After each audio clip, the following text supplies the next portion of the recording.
الحمدللہ رب العالمین والصلاة والسلام علی سید الانبیاء والمرسلین۔ محترم ناظرین و سامعین، السلام علیکم ورحمۃ اللہ تعالی وبرکاتہ۔ میں محمد شاہد رضا جامعی۔ ناظرین، آج ہم نماز کے متعلق ایک ایسے مسئلے پر بات کریں گے جو کہ اکثر عام طور پر لوگ پوچھتے رہتے ہیں۔ سوال یہ کیا جاتا ہے کہ جب نماز پڑھ رہے ہوں تو حالت نماز میں آنکھوں کو کھولا جاتا ہے یا پھر آنکھ کو بند کر کے نماز پڑھنا چاہیے؟ اگر آنکھ بند کر کے نماز پڑھی جائے تو نماز ہوگی یا نہیں؟ اس قسم کے سوالات پوچھے جاتے ہیں، تو آئیے آج کی اس ویڈیو میں اس کا جواب جانتے ہیں۔ حالت نماز میں، یعنی کہ جب نماز ادا کر رہے ہوں تو اس میں آنکھوں کو کھولے رکھنا یہ سنت ہے۔ آقا کریم صلی اللہ تعالی علیہ وسلم نے حالت نماز میں آنکھوں کو بند رکھنے سے منع فرمایا، تو آنکھوں کو کھولے رکھنا یہ سنت ہے، اور آنکھ کو بند رکھنا یہ مکروہ تنزیہی ہے، یعنی ناپسندیدہ عمل ہے۔ تو آنکھ کو کھولے رکھنا چاہیے اور آنکھ کو کھول کر کے ہی نماز ادا کرنی چاہیے۔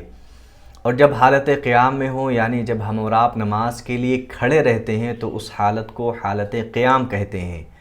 تو ایسے صورت میں نماز جب پڑھیں تو آنکھوں کو سجدگاہ پر رکھنا چاہیے، یعنی جہاں پر سجدہ کرنے کی جگہ ہوتی ہے تو نماز میں تلاوت کرتے ہوئے ایسے جگہ پر نظر رکھیں جہاں پر آپ کو سجدہ کرنا ہے۔ اسی طرح علماء فرماتے ہیں کہ جب رکوع میں جائیں تو دونوں قدموں کے درمیان نگاہ کو رکھیں، اور جب سجدے میں جائیں تو کوشش یہ کریں کہ آپ کے ناک کی نوک پر آپ کی نگاہ جمی ہو، اور قعدے میں جب آپ بیٹھے ہوئے ہوں اتحیات وغیرہ پڑھنے کے لیے تو ایسی صورت میں آپ کو اپنی نگاہ کو اپنے گود میں رکھنی چاہیے۔ تو یہ وہ طریقہ ہے جو علماء کرام نے آنکھوں کو کھولے رکھنے کے متعلق بیان فرمایا کہ آپ آنکھوں کو کھولے رکھیں اور ان مقامات پر اپنی نظر کو جمائے رکھیں تاکہ آپ کی نماز میں توجہ برقرار رہے۔ تو آپ کو معلوم ہو گیا کہ نماز میں آنکھوں کو کھولے رکھنا سنت ہے اور آنکھ کو بند کرنا یہ مکروہ تنزیہی ہے، یعنی ناپسندیدہ عمل ہے۔ تو آنکھ کو کھول کر کے نماز ادا کرنی چاہیے۔ لیکن مزید علماء کرام اور فقہاء کرام اس بارے میں فرماتے ہیں کہ نماز میں اصل خشوع اور خضوع ہے، یعنی نماز میں توجہ ہے۔ اب اگر آپ آنکھ کھولے ہوئے رہتے ہیں تو آپ کی نماز میں توجہ کم لگتی ہے، آپ کو بار بار وسوسے آتے ہیں، آپ کو بار بار ادھر ادھر کے خیالات آتے ہیں آنکھ کھولے رکھنے کی وجہ سے۔ تو آپ کو آنکھ بند کر کے نماز ادا کرنی چاہیے کہ نماز میں اصل خشوع اور خضوع اور توجہ کے ساتھ نماز کو ادا کرنا ہے۔ اور اگر آپ کی ایسی صورت ہے کہ آنکھ کو کھول کر کے بھی وہی کیفیت ہوتی ہے اور آنکھ کو بند کر کے بھی وہی سیم کیفیت ہوتی ہے تو آپ کو آنکھ کو کھول کر کے نماز ادا کرنا چاہیے۔ مزید آپ کو معلوم ہو کہ نماز میں خشوع اور خضوع، یعنی نماز کو توجہ کے ساتھ ادا کرنا، یہ اللہ تعالیٰ نے مومنین کی صفت بیان فرمائی ہے۔ چنانچہ سورہ مومنون میں اللہ تعالیٰ نے ارشاد فرمایا، قد افلح المؤمنون، یعنی مومنین یعنی ایمان والے کامیاب ہو گئے۔ اللہ تعالیٰ نے اس کے بعد مومنین کی صفت بیان فرمائی ہے کہ ایمان والوں کے اندر کون کون سی خوبیاں ہوتی ہیں۔ اس میں سب سے پہلے خوبی اللہ تعالیٰ نے بیان فرمائی، الذین هم فی صلاتہم خاشعون، یعنی وہ لوگ جو اپنی نمازوں کو خشوع اور خضوع کے ساتھ ادا کرتے ہیں۔ کن کی نمازیں توجہ کے ساتھ ادا کی جاتی ہیں؟ تو نماز میں خشوع اور خضوع بہت اہمیت رکھتا ہے۔ نماز میں خشوع اور خضوع ظاہری بھی ہوتا ہے، باطنی بھی ہوتا ہے۔ ظاہری اس طرح ہوتا ہے کہ آپ اپنی آنکھ سے نہ تو ادھر دیکھیں نہ ہی ادھر دیکھیں۔ بہت سارے لوگ اپنا چہرہ تو قبلہ رخ رکھتے ہیں لیکن دائیں بائیں ان کی نگاہیں حالت نماز میں بھی چلتی پھرتی رہتی ہیں۔ تو فرمایا کہ نماز میں ظاہری خشوع اور خضوع بھی ہونا چاہیے، نہ تو آنکھ سے دائیں بائیں دیکھا جائے اور نہ ہی آسمان کی طرف چہرہ اٹھایا جائے، اور نہ ہی اگر سامنے کوئی چیز رکھی ہو تو اس کو بار بار دیکھا جائے۔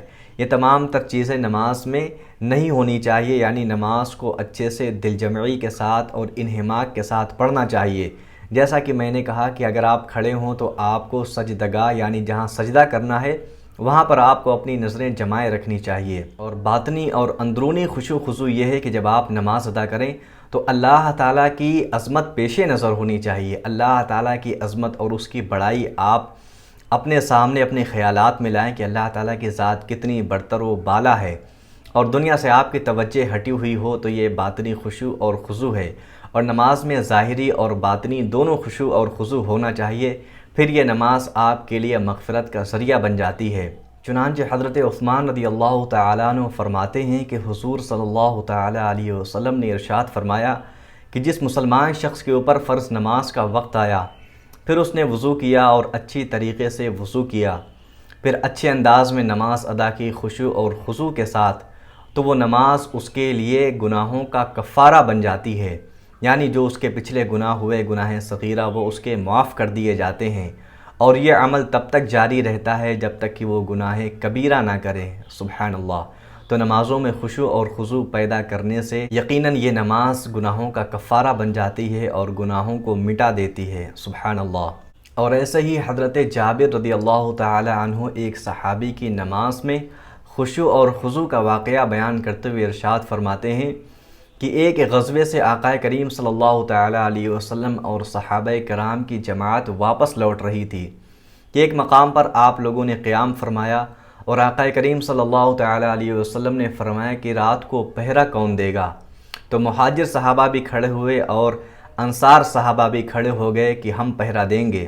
چنانچہ اللہ کے نبی صلی اللہ تعالی علیہ وسلم نے ایک مہاجر صحابی کو لیا اور ایک انصاری صحابی کو لیا اور دونوں کو پہرے کے لیے مقرر فرما دیا۔ چنانچہ مہاجر صحابی وہ آرام کرنے کی غرض سے لیٹے اور ان کو نیند آ گئی، اور جو انصاری صحابی تھے وہ نماز کے لیے کھڑے ہو گئے اور اپنی نماز ادا کرنے لگے۔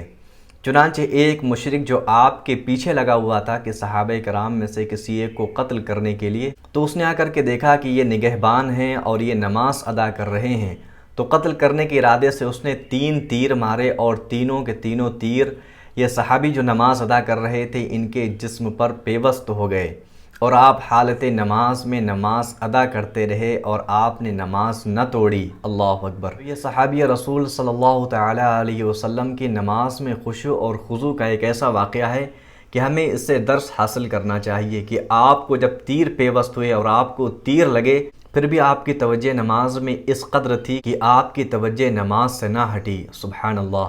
اللہ تعالی ہماری اور آپ کی نماز میں بھی خشوع اور خضوع پیدا فرمائے اور ہماری اور آپ کی نمازوں کو قبول فرمائے۔ اللہ تعالی ہر مسلمانوں کو نماز پنجگانہ باجماعت ادا کرنے کی توفیق عطا فرمائے۔ جزاک اللہ۔ السلام علیکم ورحمۃ اللہ۔